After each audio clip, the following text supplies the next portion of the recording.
ikaw nga po daw, ang sinasabi niya.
Sorry guys kung kasi hindi natin ito na isipan na i-live kasi yung pangalan ng channel natin noon ay Jesus Vlog. Pursuant to Proclamation 1318 issued by President Ferdinand Romualdez Marcos Jr., the session of the Senate in the first special session of the 20th Congress is hereby.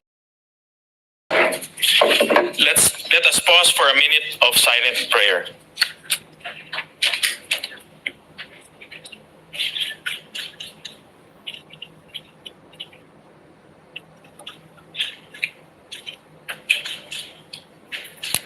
Amen. The Secretary will please call the roll. The Honorable Senator Aquino, Senator Cayetano Alan, Senator Cayetano Pia, Senator De La Rosa, Senator Ejercito, Senator Escudero, Senator Estrada, Senator Go, Senator Ontiveros, Senator Lacson, Senator Lapid, Senator Ligarda, Senator Marcoleta, Senator Marcos, Senator Padilla, Senator Pangilinan, Senator Soto III, Senator Tulfo Erwin, Senator Tulfo Rafi, Senator Villanueva, Senator Villar Camil, Senator Biri, Senate President Pro Tempore Gatchalian. With 13 senators present, the chair declares a quorum. Mr. President. Majority Leader. Thank you, Mr. President. Mr. President, I move that we proceed with the election of the Senate President of the Philippines. I so move. Is there any objection? Hearing none, the election of the Senate President is now in order. Mr. President, if I may be able to be recognized to nominate our Senate President. Yes, we recognize the Majority Leader. Mr. President, I rise today to nominate Senate President Pro Tem Sherwin Gatchalian as the President of the Senate of the Philippines. Throughout his public service career as member of the House of Representatives, as mayor of Valenzuela City, and as senator, he has consistently proven his competence, his effective leadership, and his unparalleled work ethic. Siya nga po palagi ang nagsasara ng Senado, staying late in his office even after adjournment. As a matter of fact, Mr. President, I hear complaints from your staff that hindi na po sila nakakauwi ng disenteng oras dahil overwork daw sila, overwork. At palagi nilang tinatanong sa akin, kailan ko daw siya mahanap ng girlfriend para makauwi daw ng mas maaga. Kaya Mr. President, ikaw nga po daw ang sinasabi nila nagsasara ng Senado na wala na pong staff, ikaw na lang po naiiwan. And that just shows your dedication, Mr. President, on how hardworking you are in preparing for the days ahead. He has led some of our most demanding and time-consuming and consequential committees, namely the Committee on Energy, the Committee on Economic Affairs, the Committee on Basic Education, and most notably, the Committee on Finance. As Finance Chair, he had navigated the very challenging period in the wake of flood control scams coming into light. But he led the Finance Committee with great resolve, spearheading unprecedented initiatives to ensure accountability. And last budget, my dear colleagues, was one of the most transparent in recent history. As a matter of fact, whatever projects that we wanted to insert or amend into the budget, we had to come up with voluminous requirements and documents coming from the agencies themselves and the receiving bodies like the LGUs. And that was the request, not just the request. It was the demand of then Finance Chair Wing Gatchalian. He's the leader that the Senate needs in this time of division and disarray, and he has done this before. I know he'll be able to rise above the fray and lead us back to our principal function, which is to attend to the work of legislation. I have every confidence that as Senate President, he'll be able to set the institution back on the right path, guided by the highest standards of service, integrity, and morality. To my colleagues, I plead, let us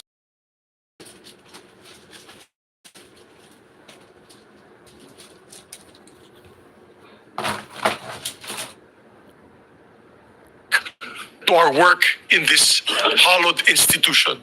Maraming salamat po, Mr. President. And maybe we don't need to put it to a vote, Mr. President. Maybe we can do it by acclamation, Mr. President. So move, Mr. President. So, And I move to close. No other nominees for Senate. That I move to close the period of nomination. any objection? Hearing none, the nominations are closed. Therefore, Mr. President, we'd like to congratulate. You said to vote as acclamation. All those in favor of Senator Sherwin Gatchalian as Senate President of the Republic of the Philippines, say aye. Aye. All those against, say nay.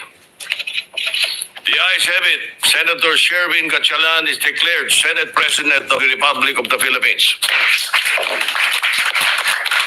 May we ask Senator Gatchalian to, before that, Senator Francis Pangilinan is recognized. Yes, just for the record that the vote having a quorum is unanimous, Mr. President, for the record.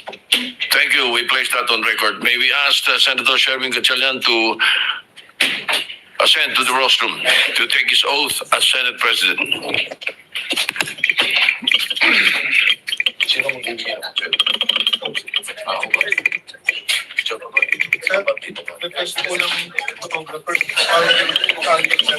For the record, Mr. President.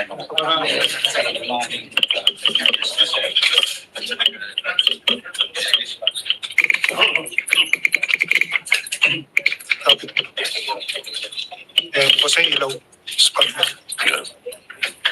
May mga kasama ka. Meron. Sila Mix. Oo, dapat. Mix at saka si Cheese. Mix. May we request Senator Zubiri and Senator Escudero to please join us. Dito sila likod ko. Pamilya mo sa likod ko. Mga ex. Mga ex-men. Okay, sa kabila. Sa kabila. Dito yung family. Di ba dapat dito kayo? Dito kayo dalawa.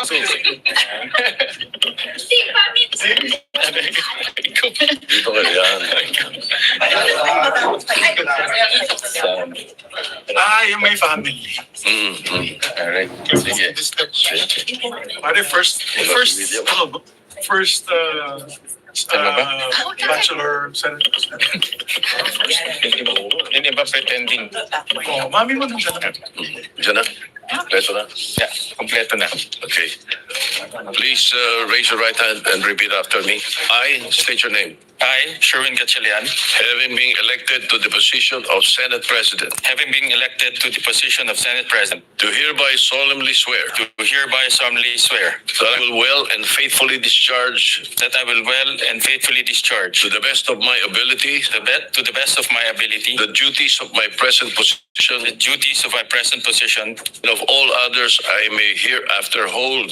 and of of all others I may hereafter hold under the Republic of the Philippines, under the Republic of the Philippines, that I will support and defend that I will support and defend the Constitution of the Philippines, the Constitution of the Philippines, that I will obey the laws, legal orders, and decrees that I will obey the laws, legal orders, and decrees promulgated by the duly constituted authorities, promulgated by the duly constituted authorities, and maintain true faith and allegiance and maintain true faith and allegiance to the Republic of the to Philippines, the Republic of the Philippines, and that I impose this obligation upon myself voluntarily, and that I impose this obligation upon myself voluntarily, without mental reservation without mental reservation or purpose of evasion. or purpose of evasion. So help me God. So help me God. Congratulations, sir. Thank you. Thank you. Congrats.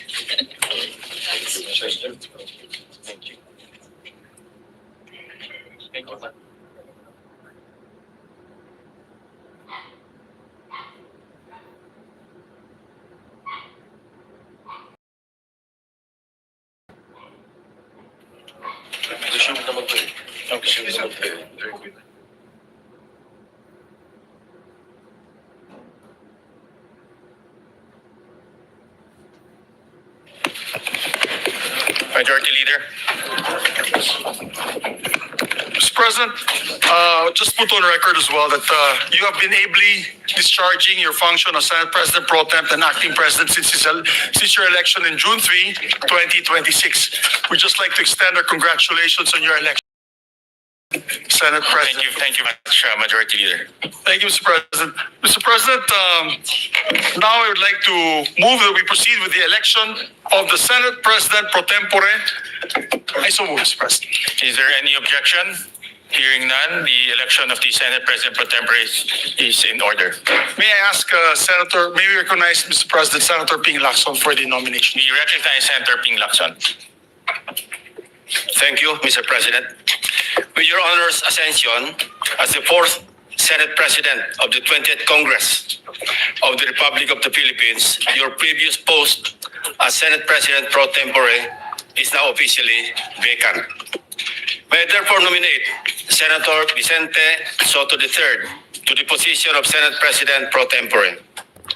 Before I make my motion, Mr. President, I think I will be remiss of my duty and responsibility as a senator, colleague, and friend if I didn't thank and commend our two distinguished colleagues, Senator Chis Escudero and Senator Joel Villanueva, for responding to their higher calling for this chamber, our beloved institution known as the Philippine Senate, higher than their friendships, their affiliations, and every individual member of this body, even higher than themselves.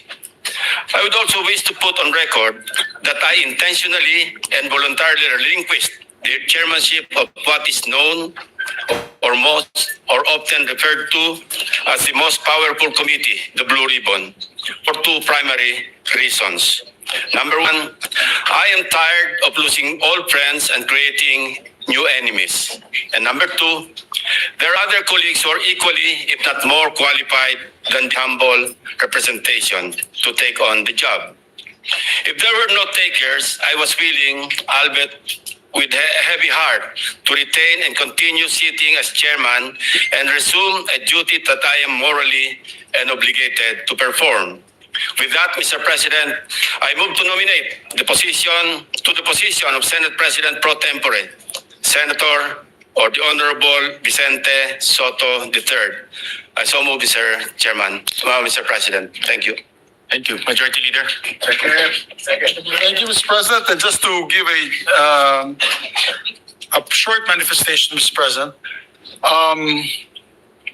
I'd like to have the privilege to second the nomination of Senator Vicente C. Soto III as a Senate President Pro Tem. I was his majority leader in all three times he was elected as Senate President. It was an honor for me to be his majority leader. They used to call me Major as the major in the plenary. But I can say from experience that he's second to none when it comes to knowledge of our institutional rules, traditions, and processes. He's what we need in the Senate leadership today. Someone who will protect the stability of the Senate and uphold the rules that give this institution shape and direction. Therefore, I would like to second the nomination of Vicente C. Soto III as our Senate President Pro Tem. Mr. There being no other nominations, I therefore move that we close the period of nomination and proceed with acclamation. We therefore close the period of nominations and proceed to the voting for the Senate President Pro Tempore. Those who are in favor say aye. Aye. Those who are not in favor say nay. The ayes have it. Congratulations to our new Senate President Pro Tempore, Senator Tito Soto. May we proceed, Mr. President, with the oath taking of. May we proceed, Mr. President, with the oath taking of the Senate President Pro Tempore.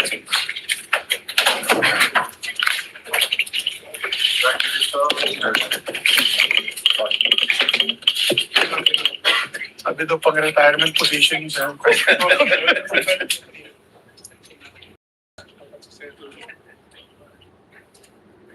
White naman yung ano niya. White yung mic.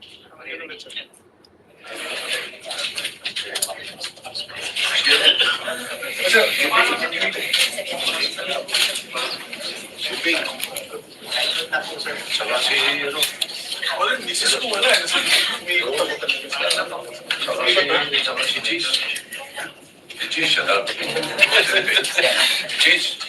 Tama ka naman. You want us to be behind you, sir? Ito pala. Ay, ayan pala. Congratulations, sir. Thank you. Sorry, hindi na kami dumaan, sir.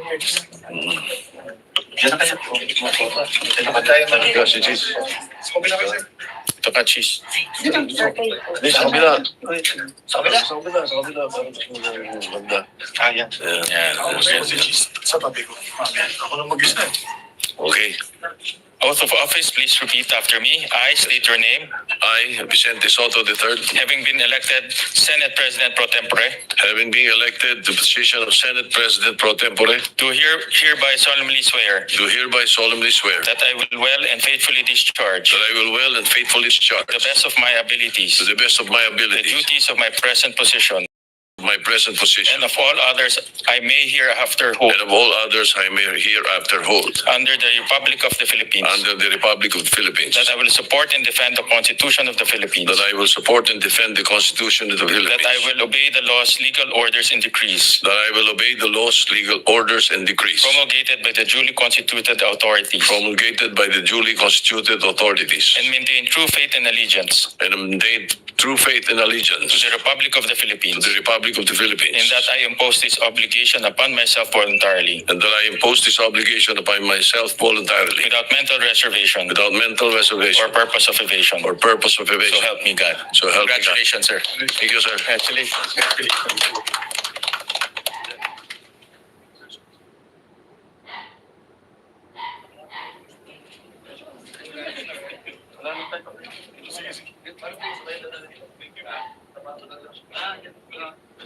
JB, sama ka naman dito. Joel din, dating manjo.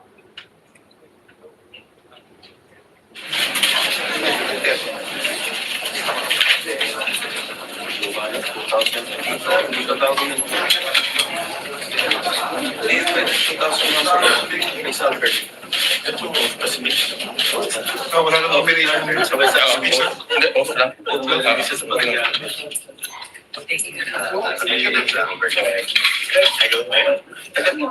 Anak na nga yung si Tony.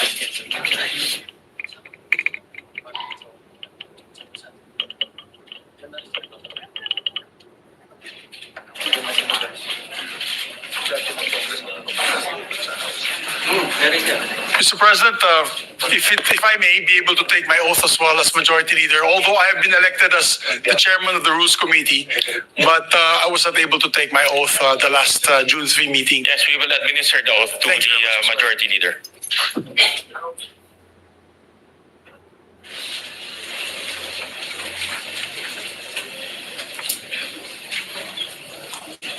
Ito yung isang Congress na pang-apat na yung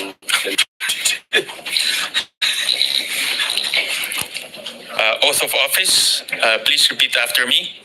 I state your name.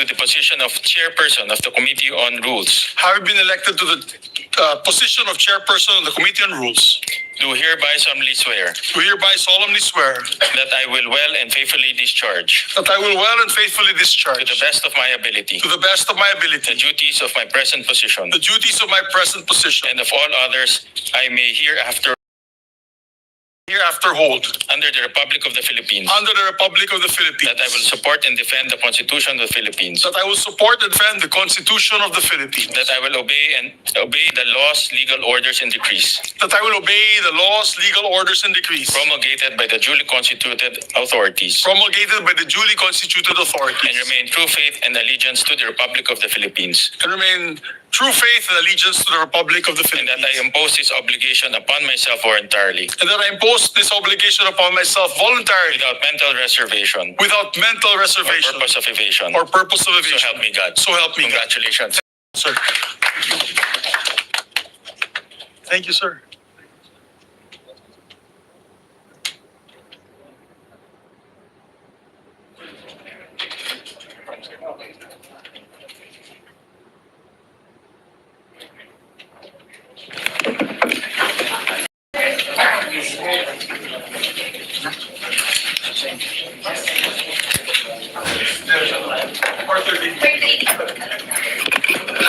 Election ng committee, chairman?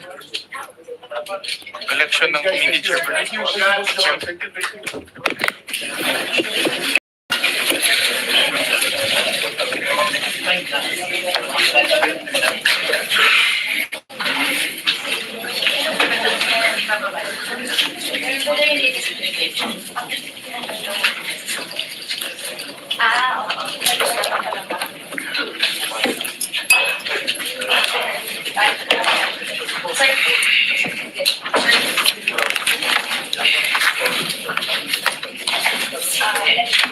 Yes.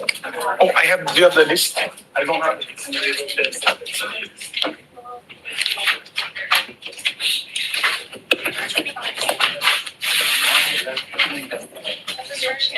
Majority Leader.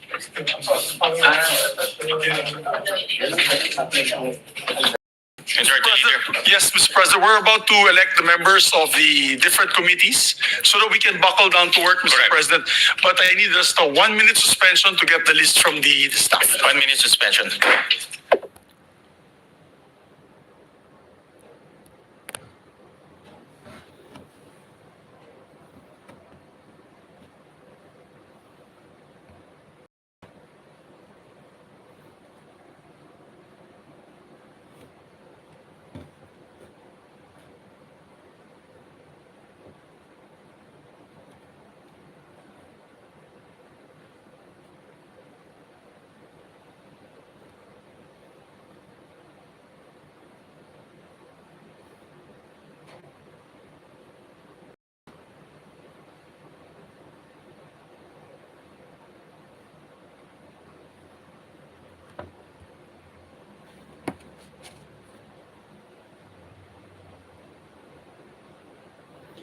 Guys, update muna sa bagyong Maymay. So, inaasahan daw ngayong gabi ng August 5 o bukas ng umaga, August 6, ang paglandfall ng bagyong Maymay. Ayon sa pinakahuling update ng Pag-asa as of 5 p.m., sa bahagi raw ng Ilocos Norte, Ilocos Sur o La Union, posibleng unang maglandfall ang bagyong Maymay. 5 a.m. nitong August 5 nang iulat ng Pag-asa na lumakas ang bagyo. At opisyal nang naging isang tropical storm. As of 5 p.m., naitala ang lakas ng hangin 5 kilometers per hour malapit sa sentro, habang aabot naman sa 90 km per hour ang bugso ng bagyo kumikilos ito sa bilis na 10 km per hour patungong northeast. Ayon sa pag-asa, inahasahang tatawid ang bagyo sa kalupaan ng Northern at Central Luzon hanggang bukas August 6. Matapos ang paglandfall, inaasahan naman daw ang hihinang bagyo at magiging tropical depression sa August 6 ng umaga at magiging isang low pressure area sa hapon o gabi ng August 6. Dahil sa bagyo, itinaas ang tropical cyclone wind signal number 2 ang mga sumusunod na lugar. Southern portion ng Ilocos Norte, Ilocos Sur, Northern at Central portion ng La Union. Northwestern portion ng Pangasinan, Abra, Western portion ng Kalinga, Western portion ng Mountain Province, Northwestern portion ng Benguet. Itinaas naman ng tropical cyclone wind signal number 1 ang natitirang bahagi ng Ilocos Norte, Apayao, mainland Cagayan, natitirang bahagi ng Kalinga, natitirang bahagi ng Mountain Province, Isabela, Mr. President, while our colleague, or while our secretary is still printing out the names of the other members of the committees, I just like to put on record the chairpersons of some of the committees already. Zambales at northern portion at central portion ng Aurora. Dahil din sa bagyo, inaasahan daw ngayong araw hanggang bukas ang mga paglang higit 200 mm sa Ilocos at pag-ulang aabot sa 100 to 200 mm, 50, 100 mm na pag-ulan. Posibleng asahan sa Ilocos Norte, Apayao, Nueva Vizcaya, Tarlac, Nueva Ecija, Bataan, Pampanga at Bulacan. Habagat naman ay posibleng magdulot ng 50 to 100 mm sa Batangas at Occidental Mindoro.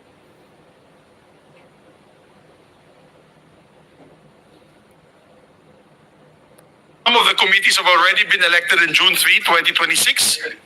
To complete the committee chairmanships and memberships, I now move to elect the following senators as chairpersons and members of the following committees. If I may, Mr. President. Go ahead, Majority Leader. Mr. President, the Constitution of the Committee on Accountability and Public Officers and Investigations, or the Blue Ribbon Committee, to be composed of 17 regular members and 3 ex officio members, reflecting an 11 to 9 majority-minority ratio. With the chairperson being elected, which is Senator Erwin Tulfo, and with 3 ex officio members taken into account, I move that all majority members, with the exception of one, which is Senator Chis Escudero, he requested to be the one, not as a member of the committee, be elected as members of the said committee. I further move that all remaining senators who are currently in active discharge of their senatorial functions and who are not otherwise designated as ex officio members be elected as regular members, subject to the prescribed membership limit under the rules. So moved, Mr. President. Is there any objection? Hearing none, the motion is approved. Yes, just to explain to the public that's listening, all members, actually 17 members po, membership ng Committee on Accountability and Public Officers and Investigations, the Blue Ribbon Committee. Ibig po sabihin yan, 17 members plus yung ex officio members, which is the Senate President Pro Temp, the Majority Leader, the deputies, the 2 Deputy Majority Leaders, the Minority Leader, and also the Deputy Minority Leader. So halos lahat po, sa lahat na nakikinig po sa atin na yung araw na ito, halos lahat ng members ng Senado, except for one, ay magiging membro ng Blue Ribbon. So we just move to the President to state that fact and put on the record. So noted. Thank you very much, Mr. President. And upon the instruction of the chairperson, Senator Erwin Tulfo, I manifest the designation of Senator Kiko Pangilinan as vice chairperson of the said committee. Is there any objection? Hearing none, manifestation is noted. Mr. President, I'd like to also move to the election, move on the election of members of the Committee on Social Justice on the part of the majority. The chairperson is Senator Erwin Tulfo, the vice chairperson is Senator Risa Ontiveros, and the members are Senator Kiko Pangilinan, Senator Manuel Lito Lapid, and Senator Rafi Tulfo.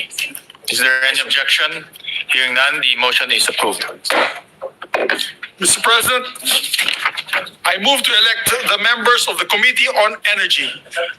The chairperson being Senator Erwin Tulfo, vice chairperson Senator J.V. Ejercito, members Senator Risa Ontiveros, Senator Bam Aquino, Senator Lito Lapid, and Senator Rafi Tulfo. We still need 2 members of the majority. I'll wait for the chairperson to give me the names of the 2 additional members. And so move, Mr. President. Is there any objection? Hearing none, the motion is approved.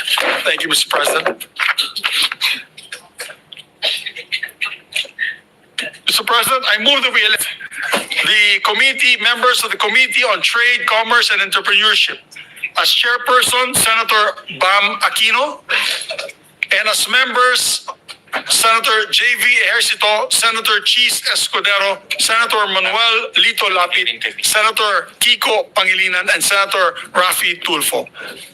Is there any objection? Hearing none, the motion is approved. Mr. President, I move that we elect the members of the Committee on Constitutional Amendments and Revision of Codes. The chairperson being Senator Francis Kiko Pangilinan, and members Senators Risa Ontiveros, Senator Ping Lacson, Senator J.V. Ejercito, Senator Bam Aquino, Senator Lito Lapid, and Senator Cheese Escudero. I so move. Is there any objection? Hearing none, the motion is approved.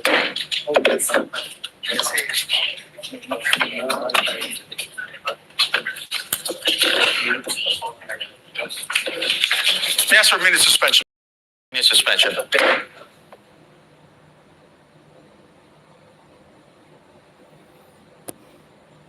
Guys, hanggang dito na lang yung ating live stream. At meron tayong pag-usapan yung nangyari sa impeachment trial kaninang hapon.